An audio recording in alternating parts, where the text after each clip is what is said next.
तो एक बार फिर नमस्कार। हम हाजिर हैं लेकर अपनी तीसरी क्लास प्राचीन भारत का इतिहास पार्ट 3। और इसमें हम अब तक बात कर चुके हैं हमारे इतिहास का परिचय, इतिहास शब्द की उत्पत्ति कहाँ से हुई, इस भाषा का शब्द है हिस्ट्री, इसके अलावा इसके जनक कौन कहलाते हैं विश्व में, फिर भारत में, और उसके अलावा राजस्थान के इतिहास के संदर्भ में। आगे हम बात करेंगे कि जो हमने काल पढ़े, प्रागैतिहासिक काल के जो पार्ट्स पढ़े हैं, उनमें सबसे प्रमुख जो स्थान थे, उपकरण थे, वो कौन कौन से थे और किस काल की हम बात कर चुके हैं। तो हम बात कर चुके हैं पूरा पाषाण काल, जिसमें हमने 3 पार्ट देखे थे। पहला निम्न पुरा पाषाण काल, इसको हम पढ़ चुके हैं। दूसरा हमारा है मध्य पुरा पाषाण काल।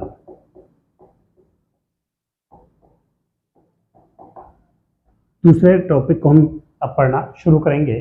तीसरे का नाम भी मैं लिख देता हूँ, उच्च या नव पुरा पाषाण काल। इन तीनों में हम देखेंगे कि हमने पहला पढ़ लिया है और इसमें हमें इतनी दिक्कत नहीं हुई। इसमें हमने मुख्य मुख्य बातें लिख ली हैं। इसके बाद दूसरा है मध्य पुरा पाषाण काल, और इसके बारे में अब हम आगे पढ़ते हैं। टाइम पीरियड सबका हमने चर्चा कर ली थी, तो अब मैं दूसरे वाले बिंदु पर आता हूं। पहले हमारा दूसरा टॉपिक मध्य पुरा पाषाण काल। समय है, पहले का समय आपको बता दिया था, 50 लाख ईसा पूर्व से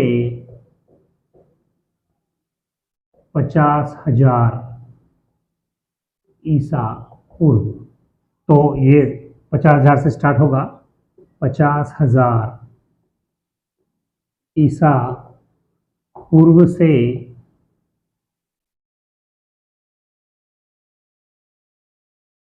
40,000 ईसा पूर्व तक। इसमें कोई दो राय नहीं है। समय हमें याद होना चाहिए, क्योंकि अगर समय भूले तो कई बार प्रश्न सीधा उठा के पूछ लेता है कि निम्न पुरा पाषाण काल का समय क्या था, या निम्न पुरा पाषाण काल का टाइम पीरियड है, कुछ भी पूछ सकता है। तो हमें वो समय याद होना चाहिए। मैंने पहले ही बताया था 50-50 का इसमें ध्यान रखिए। जहाँ लाख है तो इधर माइनस कम में आ जाइए, यहाँ लाख है तो वहाँ हजार, उल्टे आ जाइए आप। और 50-50 का 50-50 का फॉर्मूला निम्न पुरा पाषाण काल में याद रखिए। पुरा पाषाण काल का जो पहला भाग है निम्न पुरा पाषाण काल, उसका टाइम पीरियड इस तरीके से आप याद रख सकते हैं। दूसरा, जैसे ही उसकी सीरीज खत्म होगी, दूसरे वाले की सीरीज हम स्टार्ट करेंगे। मतलब मध्य पुरा पाषाण काल का समय 50,000 ईसा पूर्व से लेकर 40,000 ईसा पूर्व तक जाता है। इसमें क्या उपकरण प्रमुख हैं? तो उपकरणों में यहाँ फलक,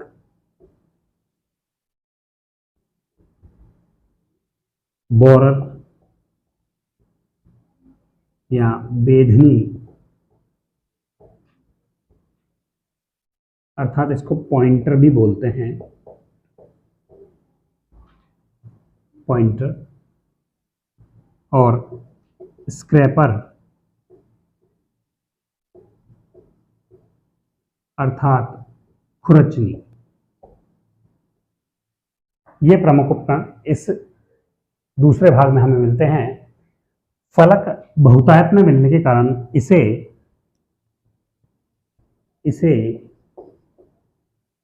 फलक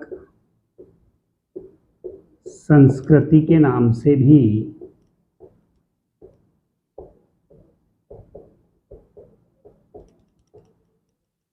जाना जाता है।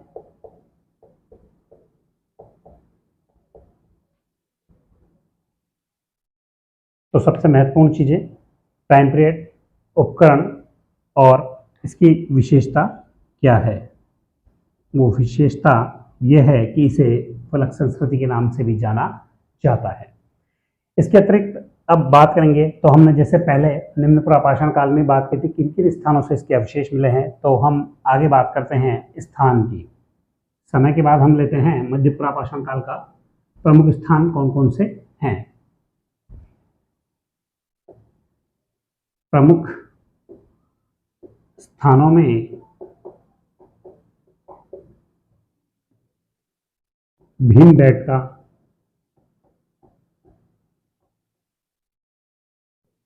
बेलन नदी घाटी,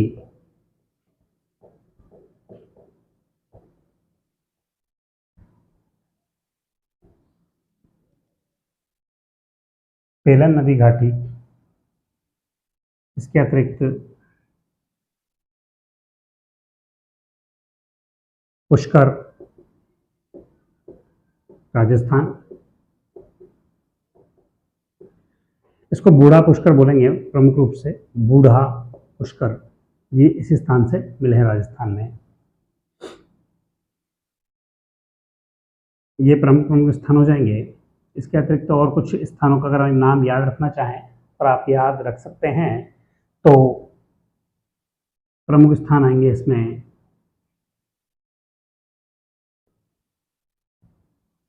मिर्जापुर यूपी, इलाहाबाद आदि स्थानों से भी इसका जो उपकरण है उनका पता चलता है हमें। इसके अतिरिक्त इसको फलक संस्कृति कहा गया है, ये जरूर याद रखें, ये थोड़ा इंपॉर्टेंट है और प्रश्न सीधा पूछ सकता है। निम्न में से फलक संस्कृति किसे कहा जाता है? 4 ऑप्शन दे देगा और उनमें सारे नाम डाल देगा, ये पुरापाषाण काल, निम्न पुरापाषाण काल, उच्च पुरापाषाण काल या मध्य पाषाण काल, नव पाषाण काल, और इसके साथ एक ऑप्शन आपको मिल जाएगा मध्य पुरापाषाण काल। तो मध्य पुरापाषाण काल और मध्य पाषाण काल में कंफ्यूज ना होकर के आप मध्य पुरापाषाण काल पर फलक संस्कृति में टिक करेंगे। ऐसे प्रश्न हमें अधिकतर कंफ्यूज कर देते हैं। तो सबसे महत्वपूर्ण बात अब कि जो भीमबेटका स्थान है इसमें, तो वहां से हमें जो उपकरण मिले हैं उनके अतिरिक्त भीमबेटका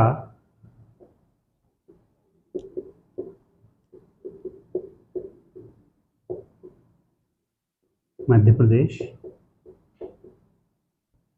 शैलाश्रयों के लिए प्रसिद्ध है। शैलाश्रय मतलब आदि मानव का जब विकास का चरण चल रहा था तो उसने रहने के लिए कुछ स्थान बनाए, चट्टानों के घर, उन्हें हम शैल आश्रय कहते हैं। शैल अर्थात चट्टाने और आश्रय मतलब स्थान, शरण लेने का स्थान बनाना, आश्रय, शैलाश्रय उनको कहते हैं।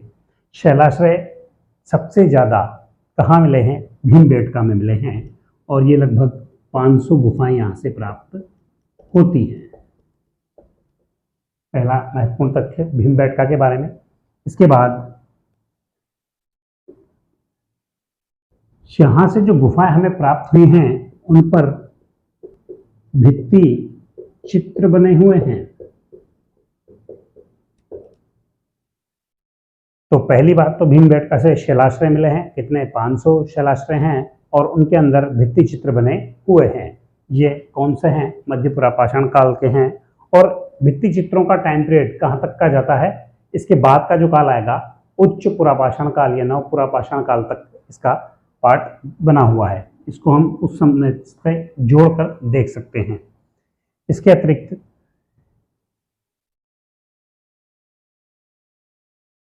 जो पुराने समय में मानव के रहने का जो हम स्थान की एक बात करें तो वो इसी काल से शुरू हुआ था। मनुष्य ने आश्रय बनाना शुरू कर दिए हैं। अभी वो झोपड़ियां नहीं बना रहा है, वो बस्तियों में नहीं बसा है, पर उसने अपने शैलाश्रय बना दिए। और अगर 500 शैलाश्रय बनाए हैं तो उसमें यकीनन बहुत से आदि मानव समूह इकट्ठा होकर रहते होंगे।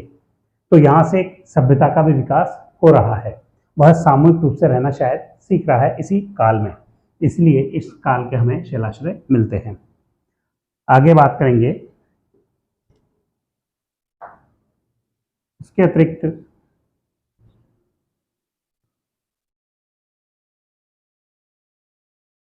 नोट लगाकर लिख लीजिए, इस काल की सबसे प्रमुख विशेषता है, इस काल की सबसे प्रमुख विशेषता है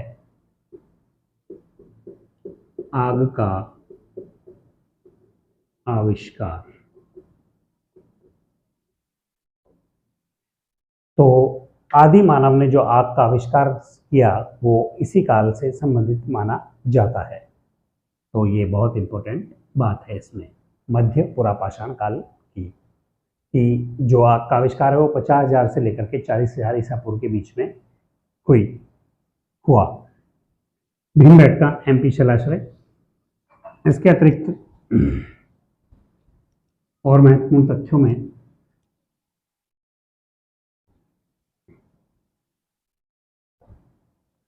फलक संस्कृति का जरूर याद रखें कि इसको फलक संस्कृति कहते हैं। तो ये कुछ मुख्य बातें हैं। अगर हम अब आगे की बात करें तो इसमें एक और बात जोड़ सकते हैं, जैसे मनुष्य में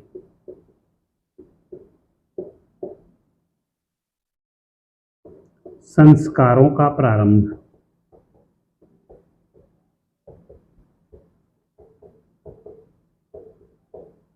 इसी काल से माना जाता है।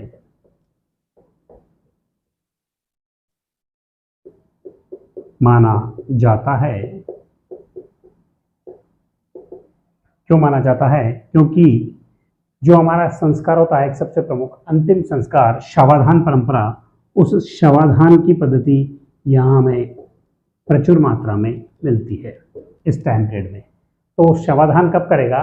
जब उसको अपने को मरने का गम होगा, वरना उससे पहले तो वो खुद आपस में आदि मानव लड़ के एक दूसरे को मारकर ही खा जाते थे। तो शवाधान की परंपरा से शुरू हो रही है, अतः मनुष्यों में संस्कार का अगर प्रारंभ माना जा सकता है तो इस काल से माना जा सकता है। ठीक,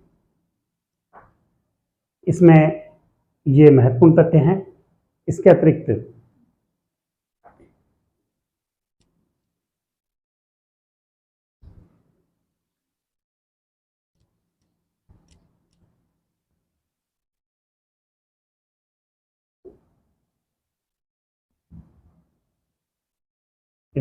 हम बात करते हैं, जैसे जो सबसे प्रमुख चीज है इस समय की, वह है कि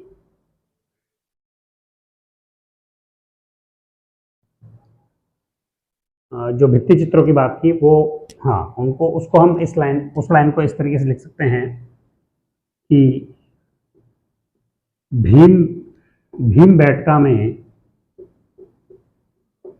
भीमबेटका से हमें प्राचीनतम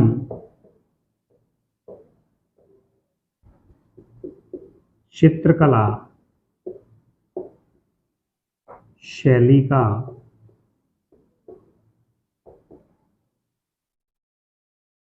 प्रमाण मिलता है। ये इसका एक अन्य प्रमुख बिंदु है। तो इस तरीके से भीमबेटका को लेकर हम देख सकते हैं कि भीमबेटका 500 शैलाश्रय हैं। इसके अतिरिक्त भित्ति चित्र मिले हैं। भित्ति चित्रों को किस तरीके से माना जाता है? तो चित्रकला का प्राचीनतम प्रमाण माना जाता है। फलक संस्कृति कहते हैं। अग्नि का आविष्कार हुआ है और इस मध्य पुरापाषाण काल का समय है 50,000 से लेकर 40,000 ईसा पूर्व तक। आगे बढ़ते हैं। भीमबेटका के बारे में एक नोट लगाकर जरूर बात लिख लीजिएगा। वर्ष 2003 में भीमबेटका की गुफाओं को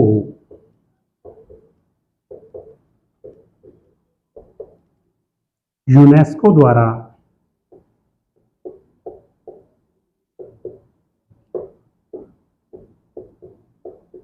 विश्व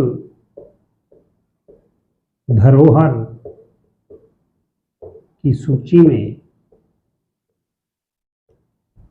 शामिल किया गया है।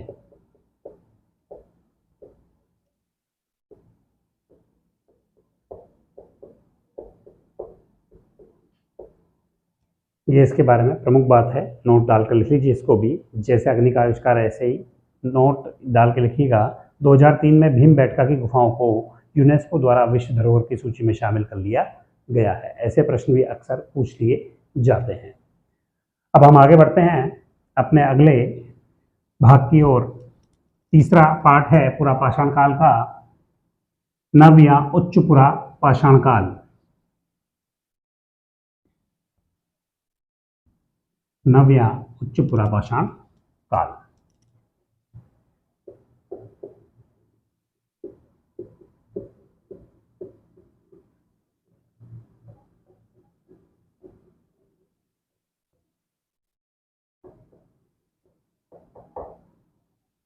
बात करते हैं नव उच्च पुरा पाषाण काल। नव उच्च पुरा पाषाण काल का समय है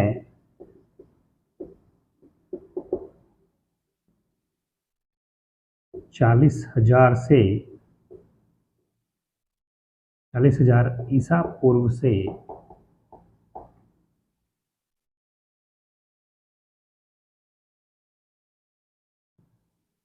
40,000 ईसा पूर्व से 10,000 ईसा पूर्व तक। तो समय यह है। प्रमुख उपकरण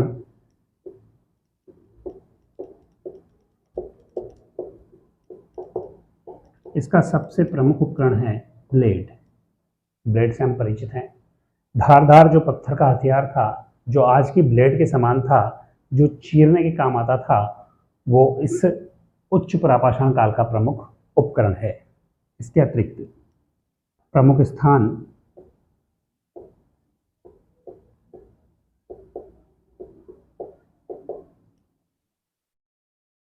भीमबेटका, कंफ्यूज ना हो, भीमबेटका बार बार आएगा आपके एमपी। अब तो पहचाने गए होंगे आप कि एमपी में है भीमबेटका, रायसेन जिले में पड़ता है। इसके अतिरिक्त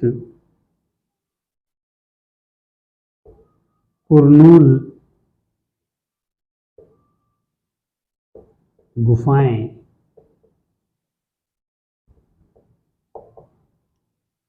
आंध्र प्रदेश, एपी, आंध्र प्रदेश में कुरनूल गुफाएं हैं। वहां इन प्रमुख स्थानों से हमें जो नव या उच्च पुरापाषाण काल का जो अवशेष हैं वो मिलते हैं। इसके अतिरिक्त जैसे बात करें तो झारखंड के प्रमुख स्थान है सिंह भूमि,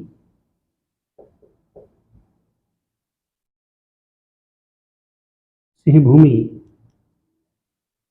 झारखंड,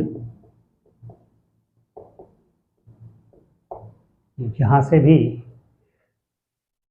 नवपाषाण काल या नव पुरापाषाण काल के जो उपकरण हैं वो प्राप्त हुए हैं। ऐसे बहुत सारे उपकरण के स्थान हैं जहाँ से ब्लेड प्राप्त होती हैं, तो वो ज़्यादा हो सकते हैं। हमें प्रमुख प्रमुख स्थानों को याद रखना है। इसके अतिरिक्त जो हम बात करें अगर आधुनिक मानव यानी हम वर्तमान जो मानव है होमो सैपियंस, तो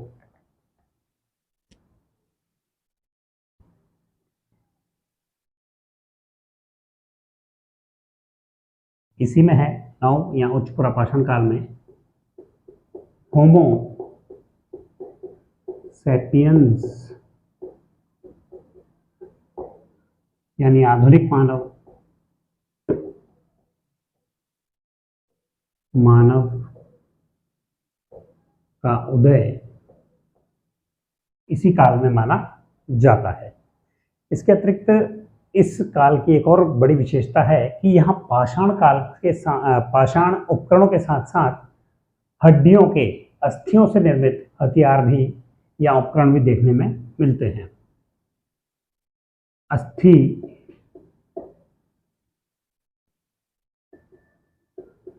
से निर्मित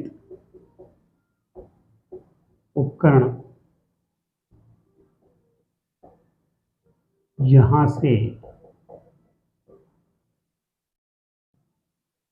से मतलब उपकरण इस समय की विशेषता है कि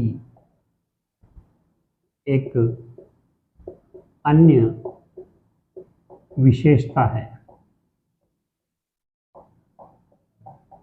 तो अस्थि से निर्मित उपकरण इस समय की एक अन्य विशेषता है। हमने सिंधु घाटी में मातृ देवी की मूर्ति पढ़ी है, तो यहाँ पर भी इस समय की अस्थि से निर्मित एक मातृ देवी की मूर्ति मिली है।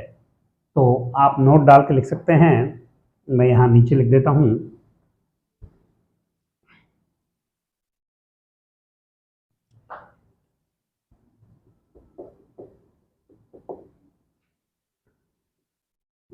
इलाहाबाद के निकट एक स्थान पड़ता है लोहवा, लोहदा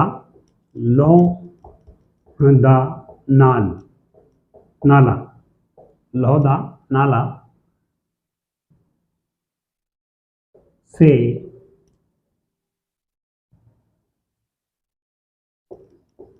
अस्थि निर्मित मातृ देवी की मूर्ति प्राप्त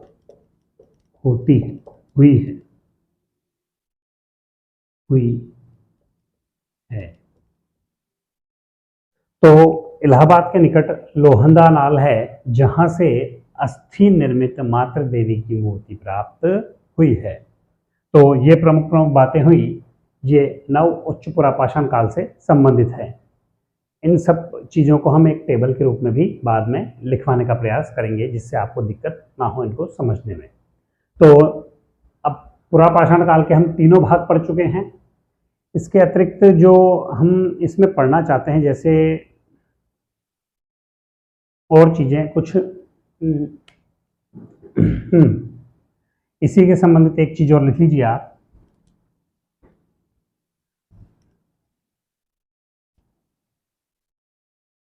मनुष्य ने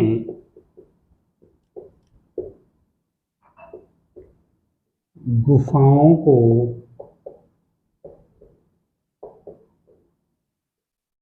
आवास के रूप में जो बनाना आरंभ किया, गुफा निर्माण, वो इसी काल में शुरू हुआ। मनुष्य ने गुफाओं को आवास के रूप में प्रयोग करना आरंभ किया,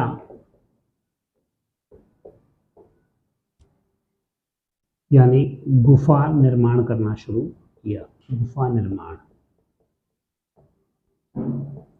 कंफ्यूज नहीं होगी आप कि हमने इससे पहले बात की थी भीमबेटका में शैलाश्रय हैं, वो शैल आश्रय हैं, गुफाएं नहीं हैं। इस तरीके आश्रय हैं कि उनको बनाने की आवश्यकता नहीं थी, उनमें एक शेल्टर के रूप में आदि मानव रहा करता था, और जब वो रहता था वो प्राकृतिक रूप की गुफाएं हैं। और यहाँ गुफा निर्माण की बात हो रही है, दोनों कंफ्यूज कर सकते हैं, तो इस चीज का विशेष ध्यान रखें। इसके बाद हम आते हैं अब अपने दूसरे महत्वपूर्ण पाठ पुरापाषाण काल के बाद।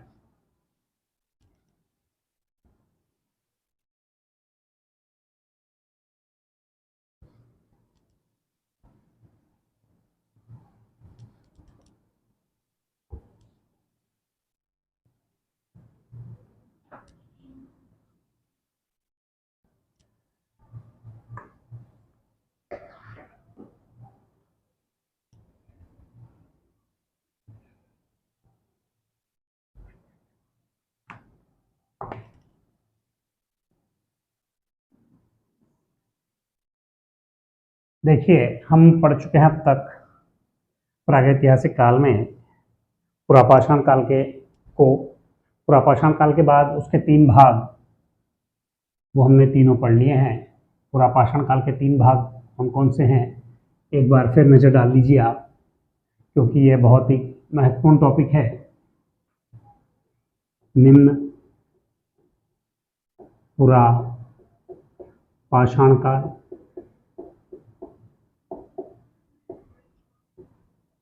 मध्य पुरा पाषाण काल, इसके बाद उच्च पुरा पाषाण काल।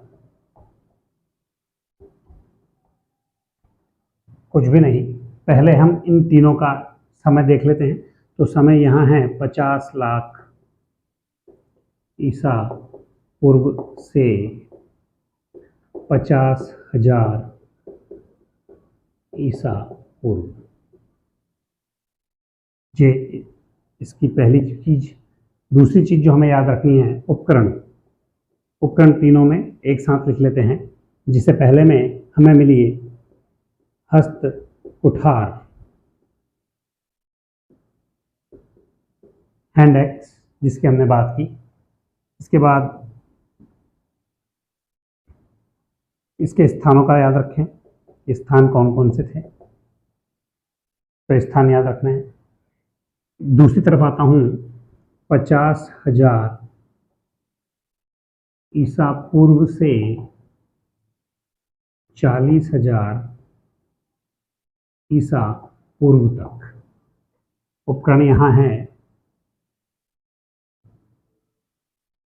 बेधनी, फलक और स्क्रैपर।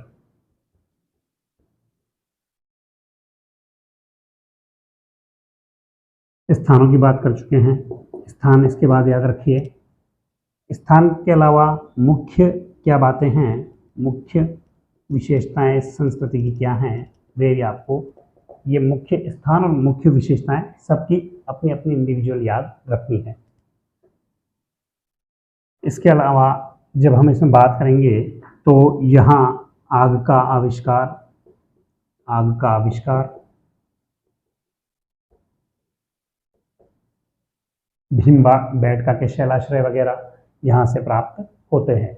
यहाँ के प्रमुख स्थान हमने बात कर ली थी। सोहन नदी घाटी जो पाकिस्तान पंजाब में है, बेलन नदी घाटी, मिर्ज़ापुर, इलाहाबाद के जो इलाके हैं वहाँ से इसके स्थान प्रमुख मिले हैं। इसके अतिरिक्त इसमें जो स्थान मिलते हैं वो प्रमुख रूप से भीमबेटका जो यहाँ का प्रमुख स्थान है, और बेलन नदी घाटी। इसके बाद जब हम अगले पे आते हैं तो यह है 40,000 ईसा पूर्व से 10,000 ईसा पूर्व तक। प्रमुख उपकरण है ब्लेड। स्थान बात कर चुके हैं, दोबारा रिपीट कर देता हूँ।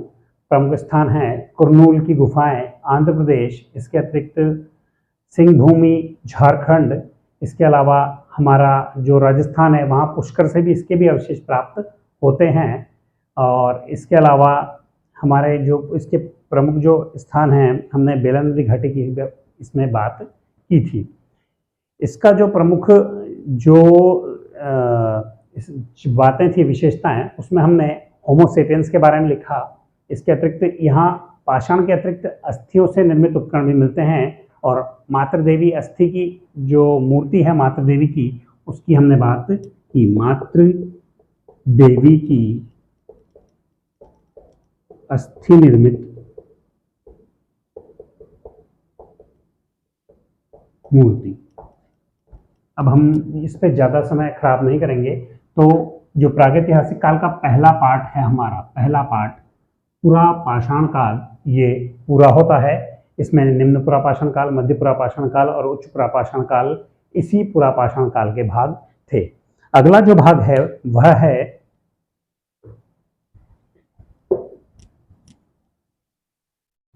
मध्य पुरा पाषाण काल, दूसरा भाग। मध्य पुरा पाषाण काल जो ये है ये अलग है, और वो मध्य पाषाण काल होगा। इसमें कंफ्यूज ना हो, नाम का अंतर है, कुछ भी नहीं है। आप बस इतना ध्यान रखिए कि जो पूरा पाषाण काल है उसको 3 भागों में बांटा गया था।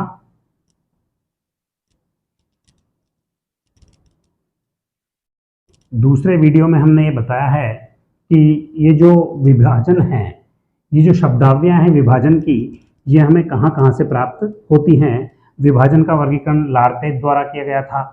इसके अतिरिक्त पीएफ शुम ने, जो डेनमार्क के थे, उनके द्वारा भी इस वर्गीकरण में भाग लिया गया था। सबसे पहला वर्गीकरण पीएफ शुम के द्वारा ही प्रस्तुत किया गया है। ये प्रागैतिहासिक काल की जो शब्दावलियां आपको देखने को मिलती हैं उनका। इसके अतिरिक्त और भी कई चीजें हैं जो हमने दूसरे वीडियो में नीचे एक लाइन में प्रश्न के रूप में और विशेष बिंदुओं के रूप में दिखाने का प्रयास किया है, वो आपको वहां देखने को मिल जाएगा। अब हम दूसरे भाग पे आते हैं, मध्य पाषाण काल। और ये अपने आप में बहुत महत्वपूर्ण है, अतः आपको इसका बहुत ध्यान से अध्ययन करना पड़ेगा।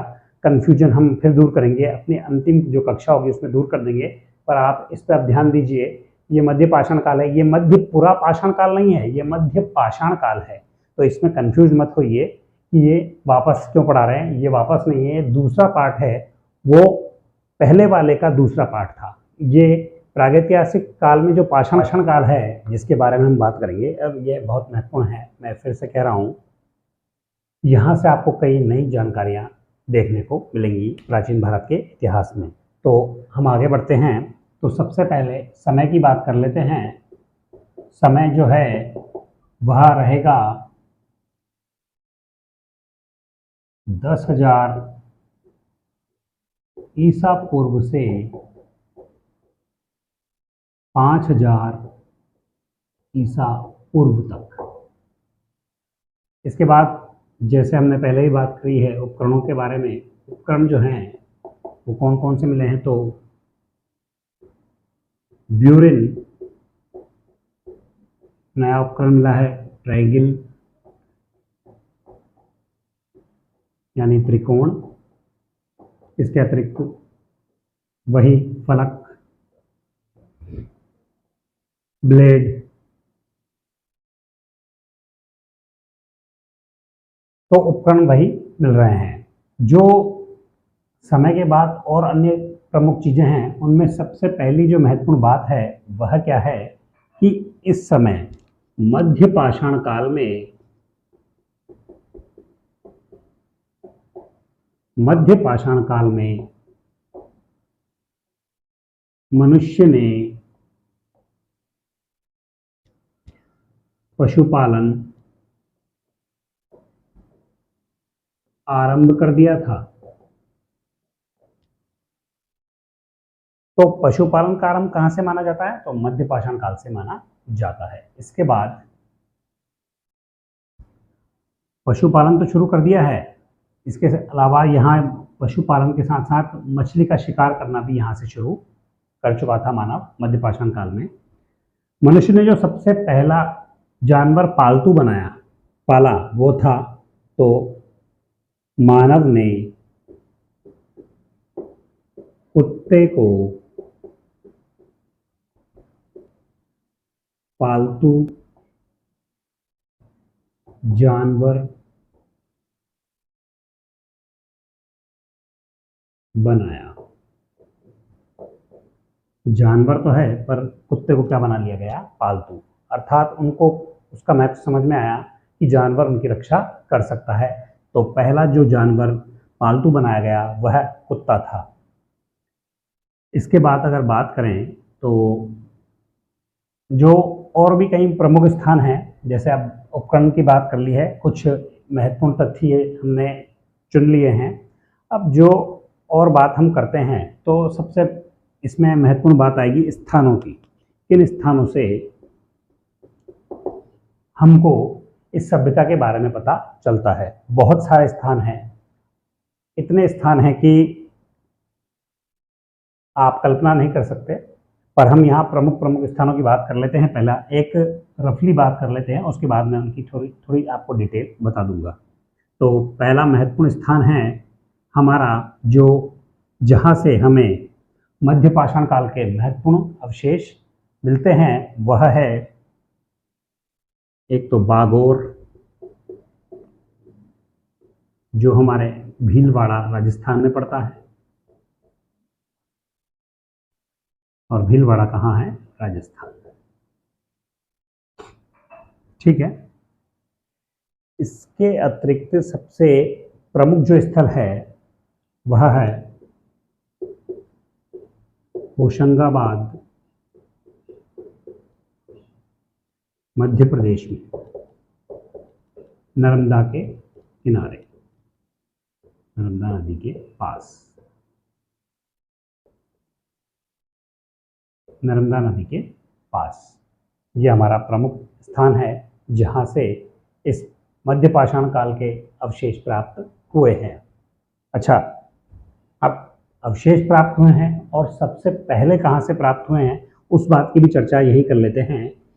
तो इन स्थानों में जो पहला स्थान है वह है ऐसा स्थान विंध्यन क्षेत्र, एमपी से CL कार्लाइल द्वारा सबसे पहले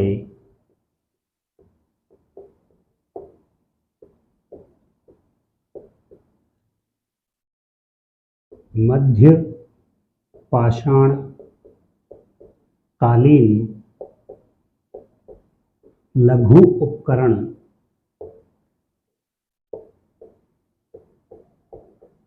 खोजे गए थे,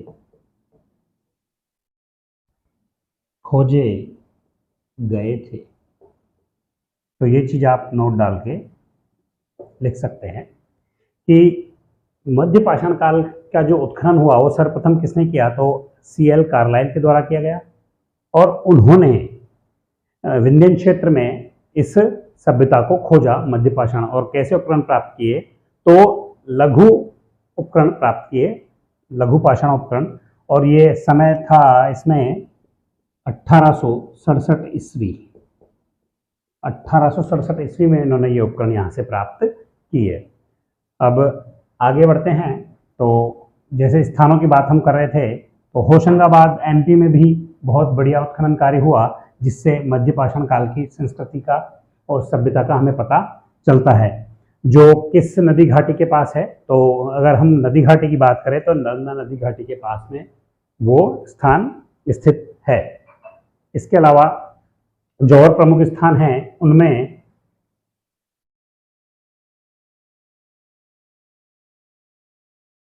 लंघनाज,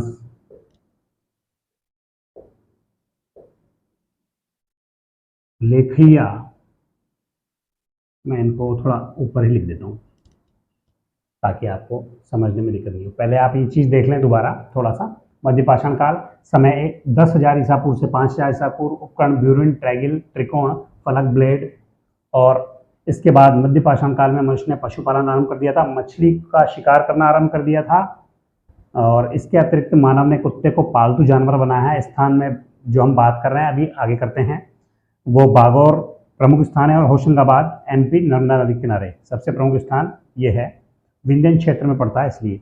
इसके बाद इसकी मध्य पाषाण काल का सबसे प्राप्त उपकरण जो प्राप्त किए वो किस व्यक्ति ने किए? विद्वान ने किए। तो CL कार्लाइल द्वारा MP से विंध्यन क्षेत्र में उत्खनन किया गया मध्य पाषाण कालीन लघु उपकरण प्राप्त किए गए, कब? 1867 ईस्वी में प्राप्त किए गए। तो ये अब मैं ऊपर लिख रहा हूँ स्थानों के नाम।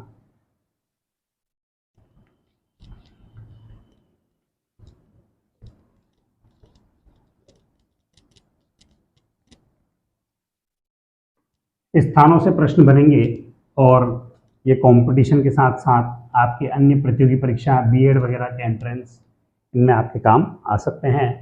इसके अलावा DLED वगैरह एग्जाम में भी आपके ये काम आ सकते हैं। तो स्थान दोबारा बात कर लेते हैं स्थानों की। होशंगाबाद,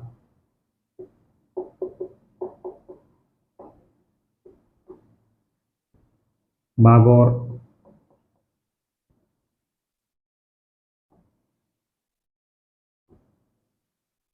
लंघनाज, ये गुजरात में है। इसके अतिरिक्त लेखैया, ये स्थान जो अब मैं लिख रहा हूं क्रम से, ये वाले स्थान लेखैया से लेकर अंत तक सराय नहर्राय तक एक ही जिले और राज्य में स्थित है, तो मैं इनको एक साथ लिख रहा हूं। लेखैया, दमदमा, महदहा, सराय नाहर राय, ये जो सारे जिले हैं वो प्रतापगढ़ यूपी में स्थित है, उत्तर प्रदेश में। ये जो चारों स्थान है प्रतापगढ़ के जिले यूपी में स्थित, जिला प्रतापगढ़ यूपी में स्थित है। इसके अतिरिक्त चौपानी, मांडो, इलाहाबाद यूपी,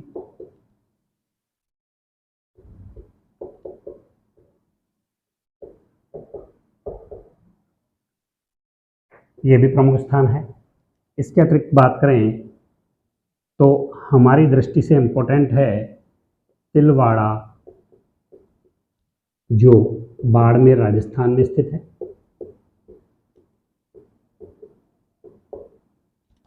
तो तिलवाड़ा बाड़मेर राजस्थान में है। ये पश्चिमी संस्कृति का मध्य पाषाणकालीन स्थान है, पश्चिमी स्थल है सबसे, और मध्यकालीन पाषाण युग के जो अवशेष यहाँ से भी प्राप्त होते हैं हमें बाड़मेर से। तो हमें मध्यकाल में राजस्थान से संबंधित दो प्रमुख स्थानों का नाम जरूर याद रखना है, तिलवाड़ा बाड़मेर और बागौर। लंगनाज गुजरात में है, लेखैया, दमदमा, महदा, सराय नहर्राय ये सब प्रतापगढ़ यूपी में है, चौपानी मांडो इलाहाबाद यूपी में है, और तिलवाड़ा बाड़मेर राजस्थान में है। तो इन स्थानों के बारे में आगे चर्चा करते हैं कि किस किस स्थान से हमें क्या क्या चीजें प्राप्त हुई हैं। एक एक करके सबको लेंगे हम ताकि दिक्कत ना आए।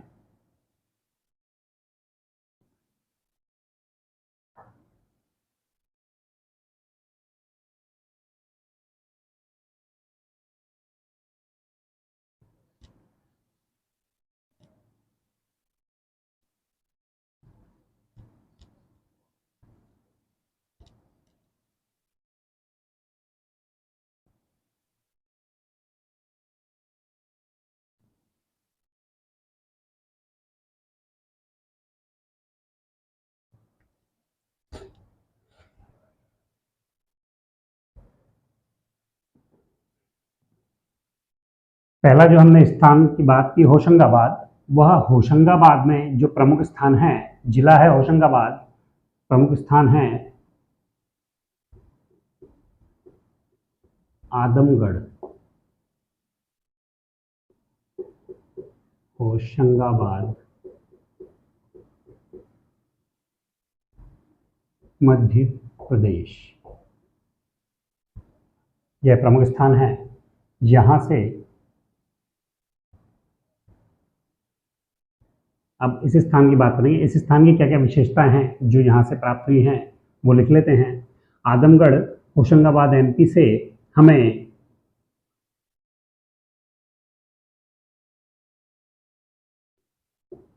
पशु पालन के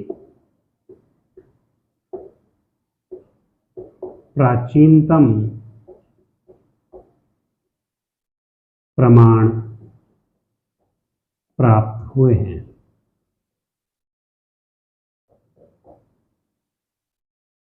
आदमगढ़ होशंगाबाद से पशुपालन के प्राचीनतम प्रमाण प्राप्त हुए हैं। और ये जो प्रमाण हैं भारत में, तो भारत में हम केवल भारत की बात करेंगे। भारत में पशुपालन के प्राचीनतम प्रमाण कहाँ से प्राप्त हुए हैं, तो आदमगढ़। इसके अतिरिक्त बागौर भीलवाड़ा की भी बात करेंगे तो वहां से भी पशुपालन के प्राचीनतम प्रमाण हमें प्राप्त होते हैं। तो ये दो स्थान हैं आदमगढ़ और बागौर भीलवाड़ा जिसमें हमें पशुपालन के प्राचीनतम प्रमाण प्राप्त होते हैं। इसके अतिरिक्त अगर बात की जाए तो जैसे जो स्थान है प्रमुख है आदमगढ़, हमें स्थान के बारे में याद होना चाहिए जगह पता होनी चाहिए, राज्य। कई बार सुमेलित करने में वो हमसे पूछ लेता है कि कौन सा स्थान कहाँ स्थित है। तो आदमगढ़ प्रॉपर नाम है, जिला है होशंगाबाद और जगह है मध्य प्रदेश।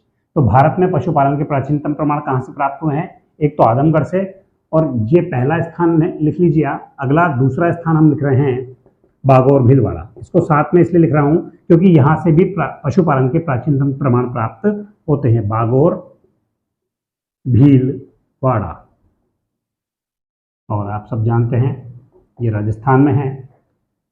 अब यहां जो उत्खनन हुआ है उसमें पाषाण काल के तो उपकरण मिलते ही हैं, इसके अतिरिक्त तो लौह युग के उपकरण भी यहाँ से प्राप्त हुए हैं। तो इसलिए ये हमारे लिए और महत्वपूर्ण हो जाता है कि कौन सा ऐसा स्थान है जहां से पाषाण के साथ साथ लौह युग के उपकरण भी प्राप्त हुए हैं।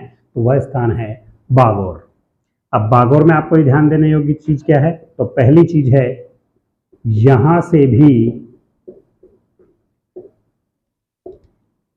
भारत में पशुपालन के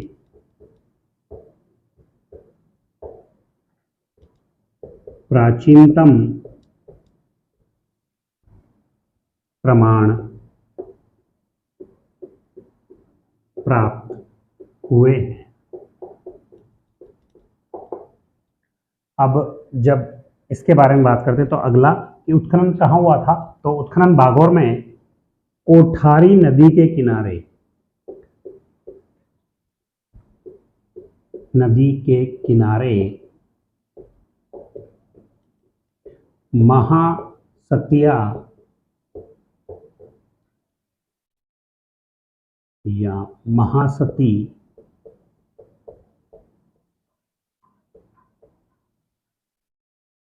के टीले से मध्य पाषाण काल के अवशेष मिले।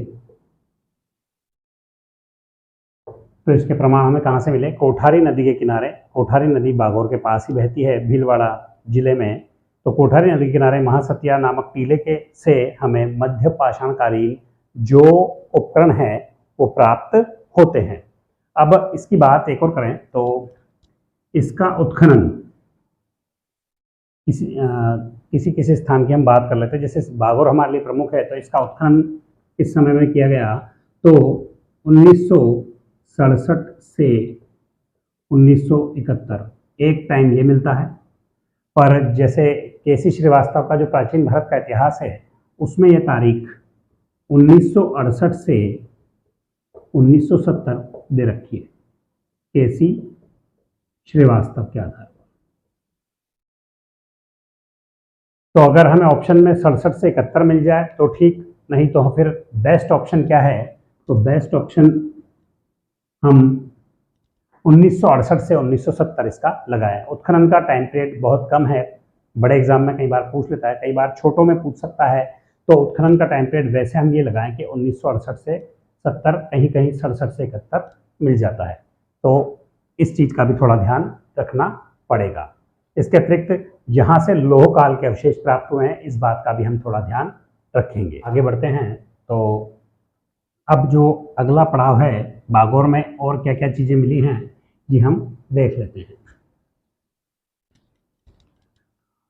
बागोर उत्खनन की दृष्टि से भी महत्वपूर्ण है और लौह सभ्यता के प्रमाण मिलने की दृष्टि से भी बहुत महत्वपूर्ण है। यह क्लास थोड़ी लंबी चलेगी क्योंकि हम चाहते हैं कि इसी में मध्य पाषाण काल और नव पाषाण काल दोनों के जो प्रमुख स्थान है उनको समाप्त कर दिया जाए। तो ये क्लास थोड़ी बड़ी होने वाली है। बागोर की ही आगे बात कर रहे हैं। जो दूसरा प्रमुख स्थान है हमारा, उत्खनन कार्य वी.एन.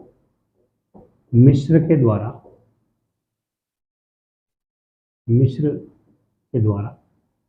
समय हमने बात अभी कर ही ली है। समय है उत्खनन का, ये उत्खनन का समय है 1967 से 1971। और एक कोष्टक में आप लिख लीजिए 1968 से 1970 केसी श्रीवास्तव, कंफ्यूजन ना रहे। अगर आता है और हम ऑथेंटिक किताब की बात करें तो किताब के हिसाब से हमें सबसे इम्पोर्टेंट इसी को लगाना है। फिर भी अगर वो ना मिले तो ये मिल जाए तो इसको लगाना है, पर पहली प्रायोरिटी हमें 1968 में केसी श्रीवास्तव को देनी है ताकि क्वेश्चन चैलेंज हो तो बुक का रेफरेंस दिया जा सके। इसके अतिरिक्त यहां से लोह काल के अवशेष भी मिले हैं।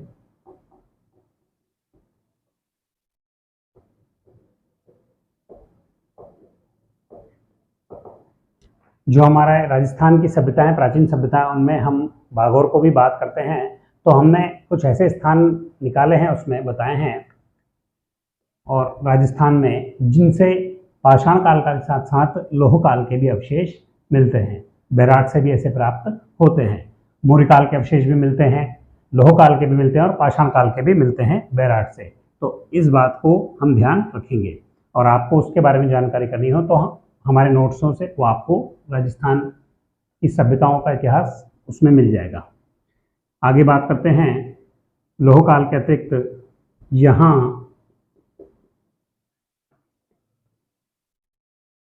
शवाधान यानी मृत संस्कार, शवाधान के प्रमाण मिले हैं। जो प्रमाण मिले हैं उनमें जो व्यक्ति का सिर है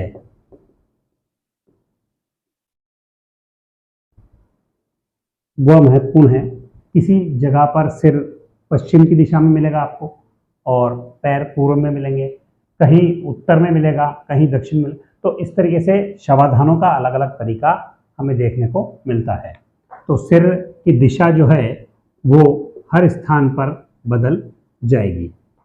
कई स्थानों पर किस दिशा में सिर है, कई स्थानों पर पूर्व में है तो कई स्थानों पर पश्चिम में है, इसका ध्यान हम रखेंगे।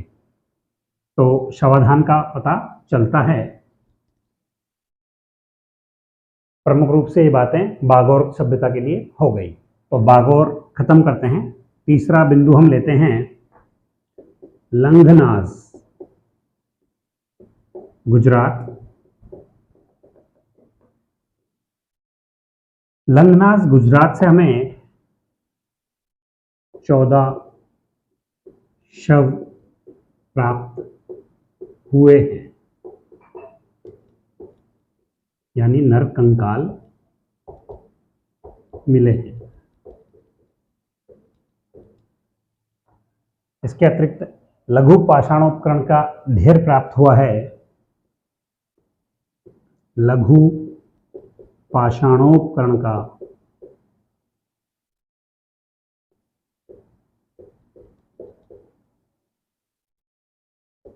का ढेर प्राप्त हुआ है।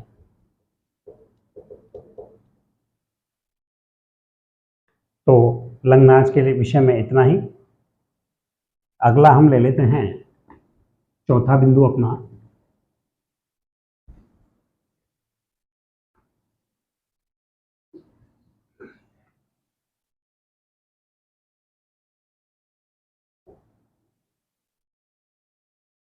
लेखैया।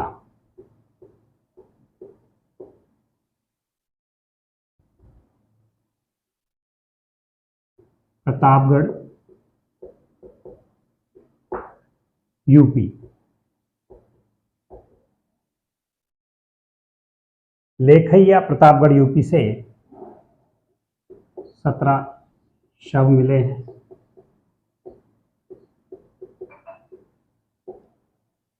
अब इस तरीके से हम देखें तो यहाँ भी शव प्राप्त हो रहे हैं, यहाँ भी शव प्राप्त हो रहे हैं।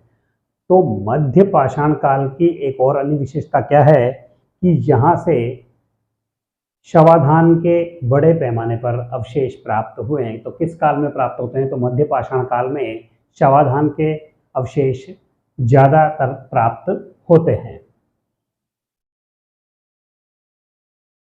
लिखैया प्रतापगढ़ यूपी में 17 शव मिले हैं। यहाँ से इतना ही। अगला जो हमारा टॉपिक है, स्थान है, वह है दमदमा। यह स्थान भी प्रतापगढ़ यूपी में स्थित है।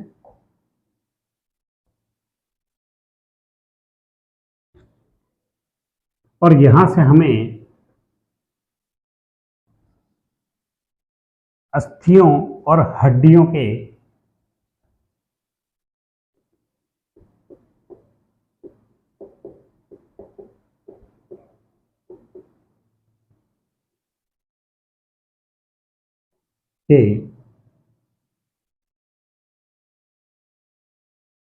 उपकरण या औजार प्राप्त हुए हैं।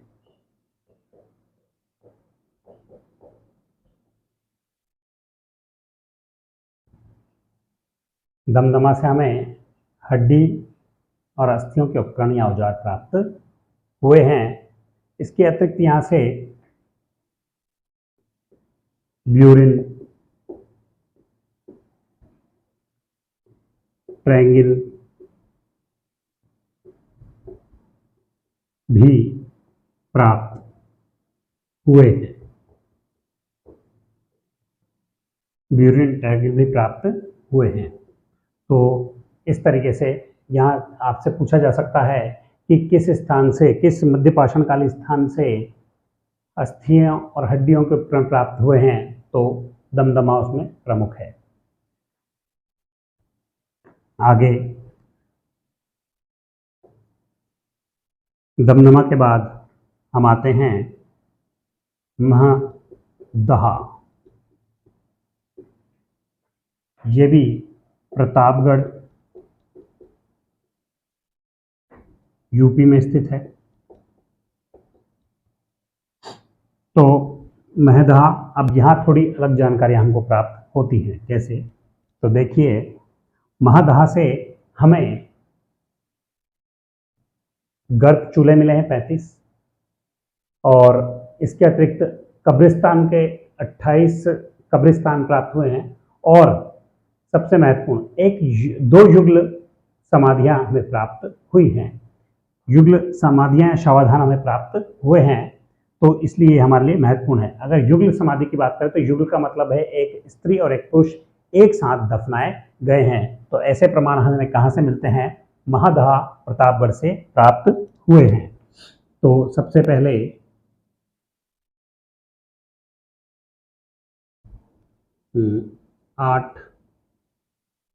28 कब्रों या समाधियों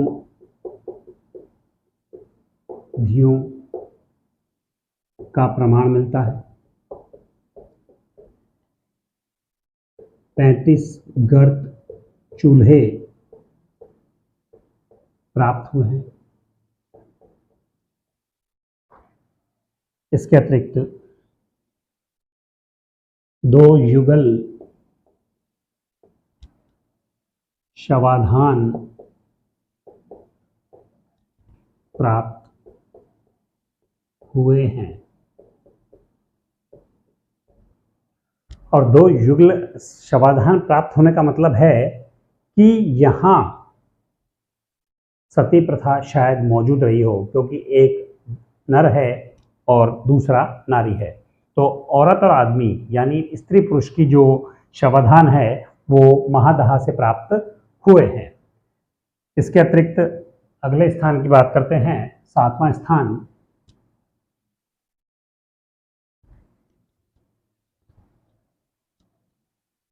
तो 7वां स्थान है हमारा चौपानी मांडो। यह इलाहाबाद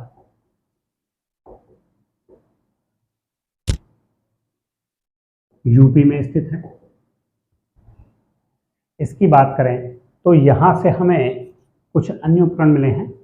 जैसे सबसे जो हटके है, चौपानी मांडो की बात करें थोड़ी हटके, कैसे? यहाँ से हमें झोपड़ियों के प्रमाण,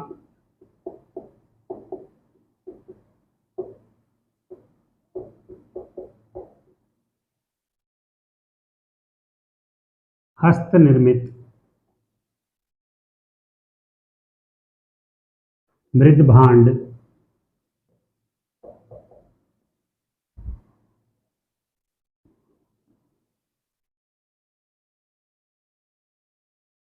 झोपड़ियों के प्रमाण, हस्त निर्मित मृद भांड व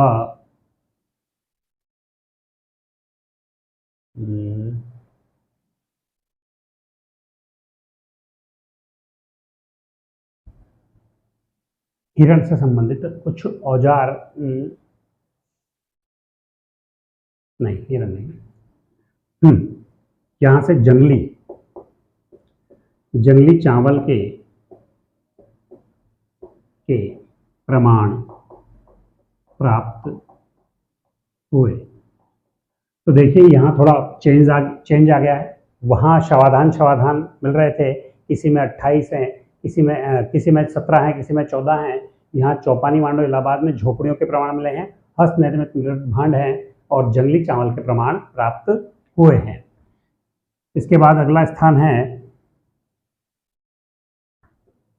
सराय नाहर राय। ये भी प्रतापगढ़ यूपी में स्थित है। और जो सराय नाहर राय है, यहाँ से एक साथ 14 कंकाल प्राप्त हुए हैं, अर्थात सामूहिक शवाधान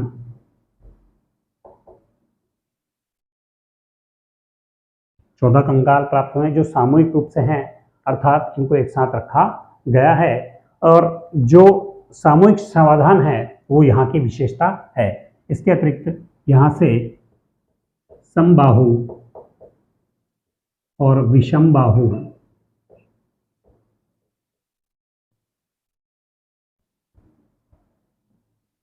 त्रिभुज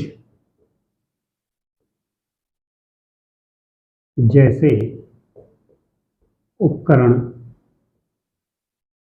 मिले हैं। पत्थर के निर्मित है, समबाहु और विषमबाहु त्रिभुज जैसे उपकरण प्राप्त हुए हैं। तो ये कुछ प्रमुख स्थान हुए मध्य पाषाण काल के, जिनके बारे में हमने चर्चा की है।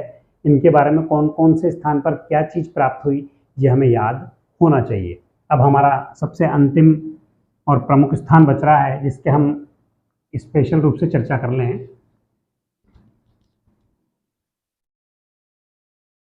नवा व अंतिम स्थान, प्रमुख स्थान हम लिख चुके हैं और इनसे अधिकतर प्रश्न पूछे जाते हैं। जो नवा स्थान है वह है तिलवाड़ा बाड़मेर, और ये राजस्थान में है, तिलवाड़ा बाड़मेर। तो इसके बारे में बात कर लेते हैं अब। तो यह है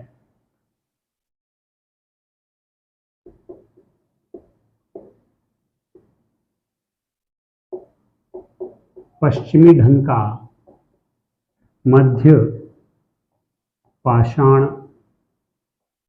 कालीन स्थल है। पश्चिमी ढंग का मध्य पाषाणकालीन स्थल है, सर्वाधिक पश्चिमी ढंग का मध्य पाषाणकालीन स्थल।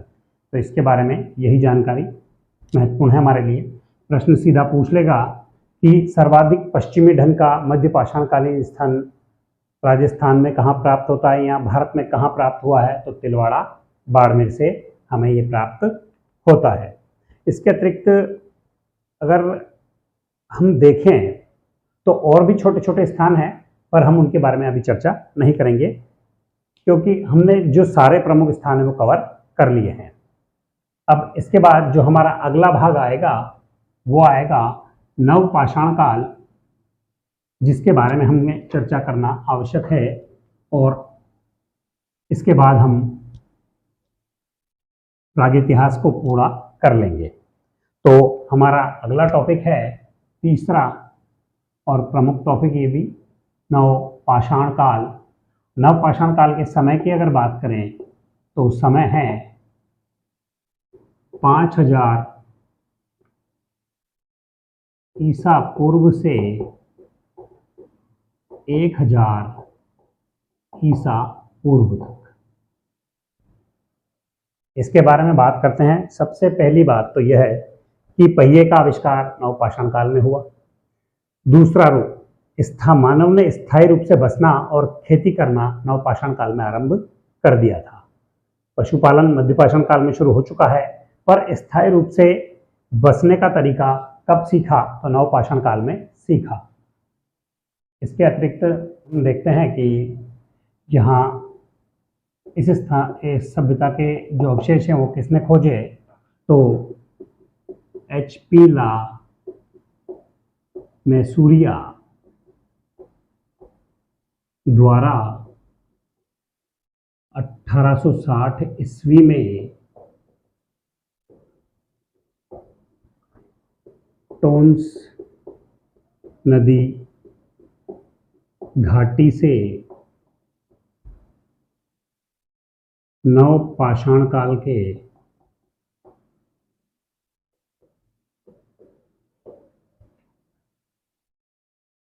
उपकरण या अवशेष प्राप्त किए गए।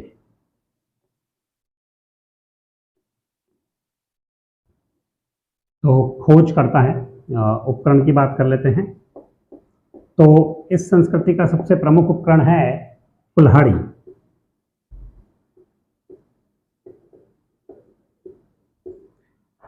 इस संस्कृति का सबसे प्रमुख उपकरण है कुल्हाड़ी। इसके बाद इस नवपाषाण काल की क्या क्या प्रमुख विशेषता हैं? तो कृषि का आरंभ व स्थायी जीवन की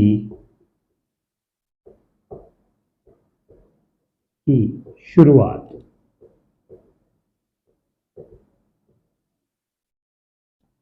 कृषि का आरंभ और स्थायी जीवन की शुरुआत नवपाषाण काल की प्रमुख विशेषता है।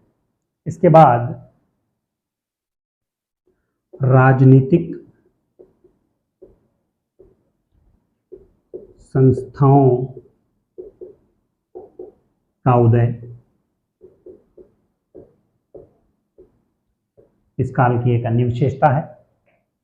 सबसे प्रमुख और इम्पोर्टेंट विशेषता जो आपसे पूछी जा सकती है वह है पहिए का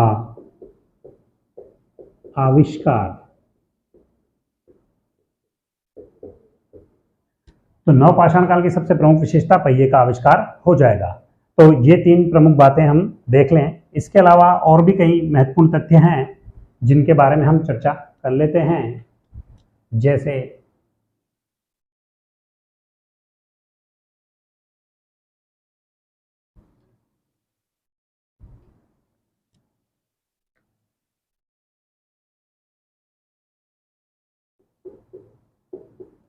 शिल्पकला व व्यापार वाणिज्य का आरंभ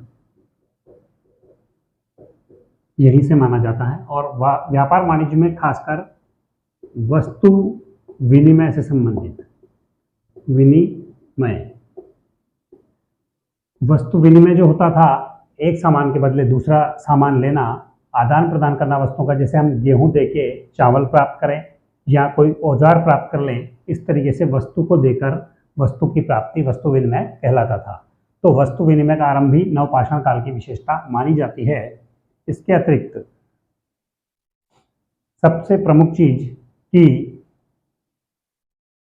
कृषि की जो हमने बात कर ली, अब स्थानों पर हम आते हैं। स्थानों पर, तो स्थानों पर जब हम आते हैं तो सबसे प्रमुख स्थान कौन से हैं? तो पहला है मेहरगढ़, बलूचिस्तान पाकिस्तान में है। इसके बाद कोल्डी हवा, इसके बाद बुर्ज, होम,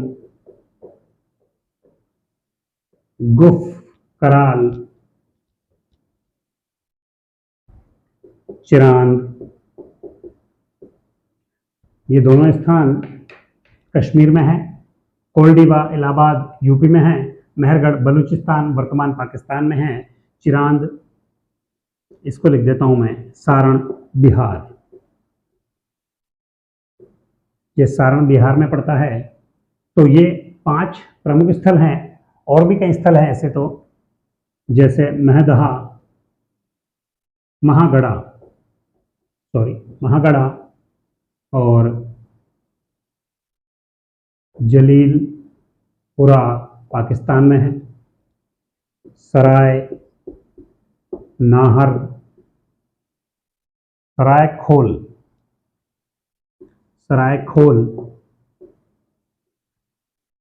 इसके अतिरिक्त ब्रह्मगिरी, यह चित्तलदुर्ग जिले में है और ये राज्य पड़ता है कर्नाटक। ये कुछ प्रमुख स्थान हैं।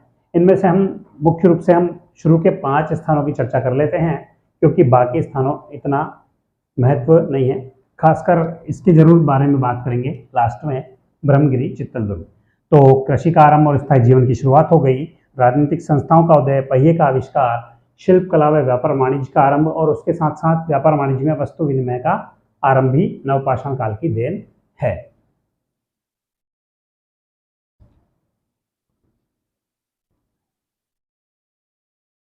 भारत में सर्वप्रथम जो नवपाषाणिक बस्ती है वो मेहरगढ़ को माना जाता है। मेहरगढ़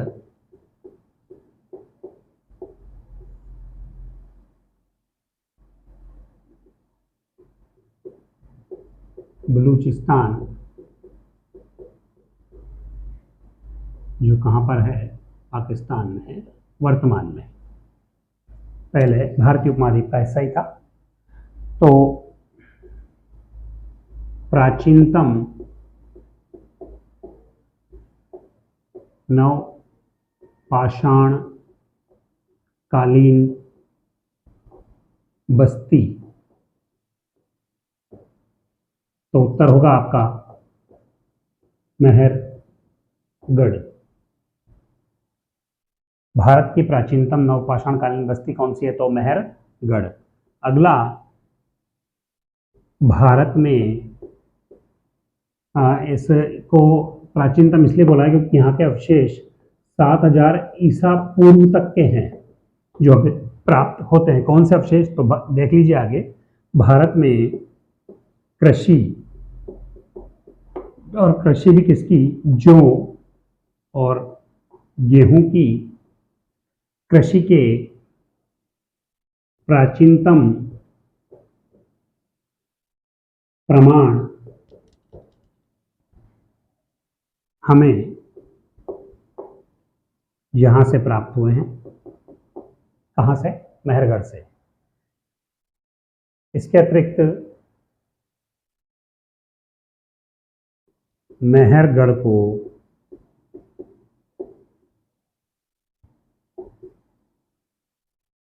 बलूचिस्तान की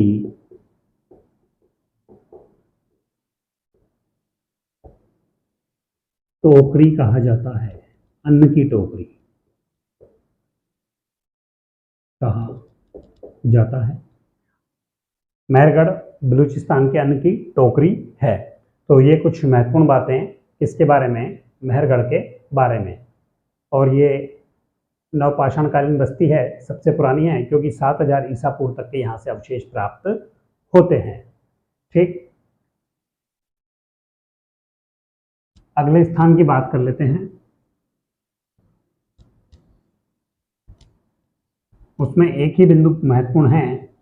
जैसे अभी हमने बात की मेहरगढ़ से हमें गेहूं और जौ के प्रमाण प्राप्त होते हैं, ऐसे ही हमें चावल या धान के जो प्राचीनतम प्रमाण प्राप्त होते हैं वो इस स्थान से होते हैं। कोल्डी हवा, इलाहाबाद उत्तर प्रदेश। इंपॉर्टेंट है ये भी। भारत में धान यानी चावल के, भारत में धान की खेती के प्राचीनतम प्रमाण यहां से प्राप्त हुए हैं। यहां से प्राप्त हुए। तो इसके लिए केवल एक ही बात। अगला जो टॉपिक है वह है स्थान बुर्ज होम। ये भी इंपॉर्टेंट है। यहां से थोड़े अलग अलग तरीके के प्रश्न बन सकते हैं आपके, और ये हमारा पड़ता है कश्मीर में। अब बुर्ज होम अर्थात बुर्ज वृक्ष का स्थान। बेसिकली शब्द था भुर्ज। भुर्ज वृक्ष होता है, उसकी छाल पे हम पांडुलिपियां देखते हैं, प्राचीन काल की प्राप्त होती है हमें। पांडुलिपियां मतलब हाथ से लिखे हुए लेख प्राप्त होते हैं। तो बुर्ज होम एक स्थान है, कहाँ पड़ता है? कश्मीर में बुर्ज वृक्ष का स्थान है या स्थल है। यहां से हमें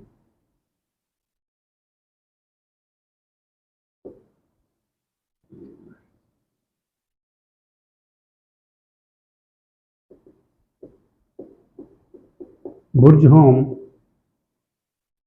से नवपाषाण काल के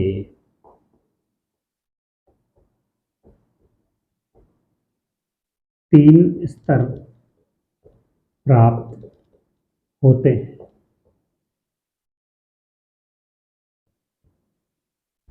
तीन स्तर प्राप्त होते हैं यहां से। तो पहला स्तर जो है उसमें गर्तावास मिलते हैं,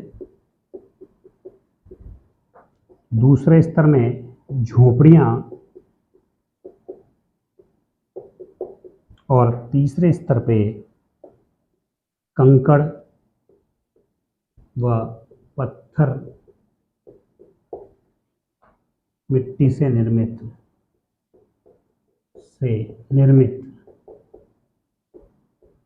आवास।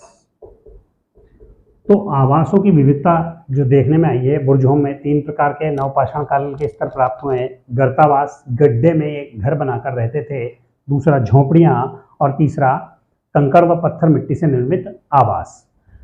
तो इस तरीके से हम देखते हैं कि यहाँ से तीन स्तर प्राप्त हो रहे हैं।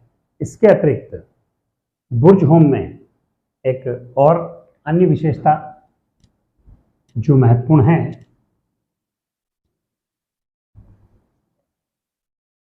बुर्ज होम से ही प्राप्त हुई है।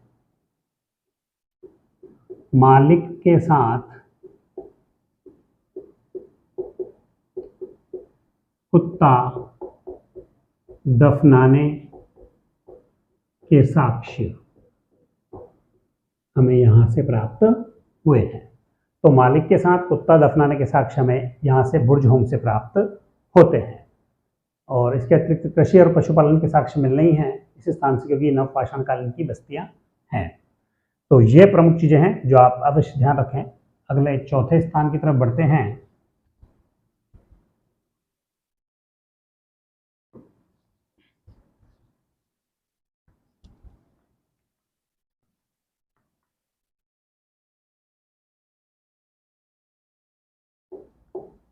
गुफकराल।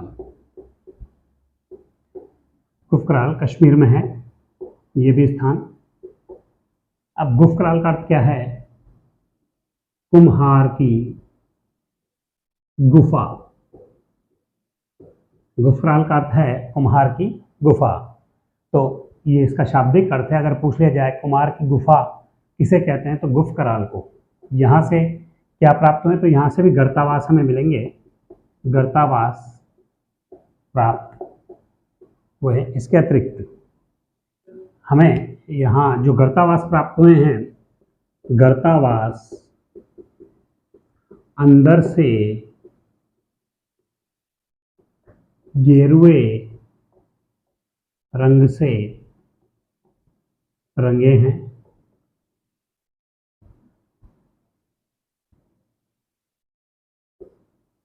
गर्तावासों के समीप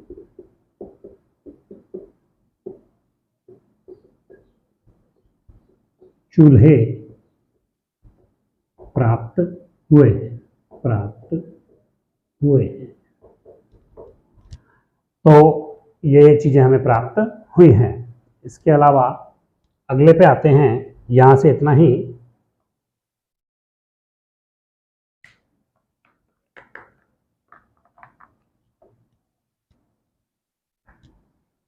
प्रमुख प्रमुख बातें हम आपको इसमें बताते जा रहे हैं और आपको इनको याद रखना होगा। याद करने का एक ही तरीका है, बार बार इनको पढ़ा जाए, क्योंकि ये थोड़े डिफिकल्ट पढ़ते हैं। 5वां स्थान चिरांद, और यह सारण जिले में है और सारण नामक स्थान के पास है, और ये है बिहार में।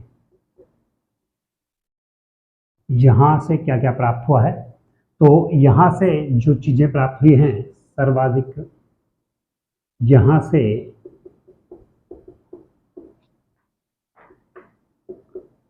हड्डियों से निर्मित उपकरण प्राप्त हुए हैं। हड्डियों से निर्मित जो उपकरण प्राप्त हुए हैं वो यहाँ से हुए हैं। अब हड्डियां भी किसकी हैं, तो खासकर हिरण की हड्डियों से निर्मित। तो किसकी हड्डियों से निर्मित हैं, तो स्टार लगा लीजिए। हिरण की हड्डियों से निर्मित उपकरण यहाँ से प्राप्त हुए। इसके अतिरिक्त यहाँ से चाक व चाक निर्मित मृदभांड प्राप्त हुए हैं। तो ये और इसकी प्रमुख विशेषता है। ठीक, अब इसके अतिरिक्त जो और प्रमाण मिलेंगे उनमें जो प्रमुख चीजें हैं, सबसे हिरण की हड्डियां हमें याद रखनी है, क्योंकि जो सभ्यताएं हैं उनमें नवपाषाण काल में पहला तो बुर्जहोम जिसमें 3 चरण मिले, और दूसरा चिरान से जो मिले हैं वो हड्डियों के उपकरण मिले हैं। पाषाण के नहीं मिल रहे हैं, कम मिल रहे हैं, पर सर्वाधिक किसके मिले हैं, तो हड्डियों से निर्मित उपकरण यहाँ से मिलते हैं। इसलिए चिरान थोड़ा अलग इम्पोर्टेंट हो जाता है हमारे लिए। इसके बाद अन्य स्थलों में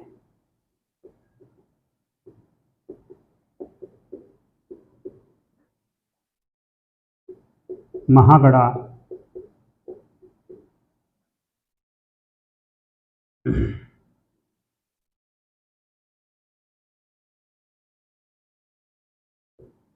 जलीलपुरा, इसके अतिरिक्त सराय खोल,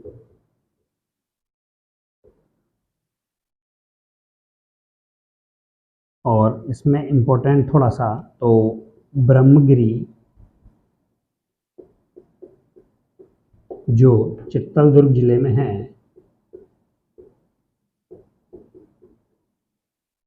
कर्नाटक में। इस स्थान के बारे में एक लाइन, इसकी खोज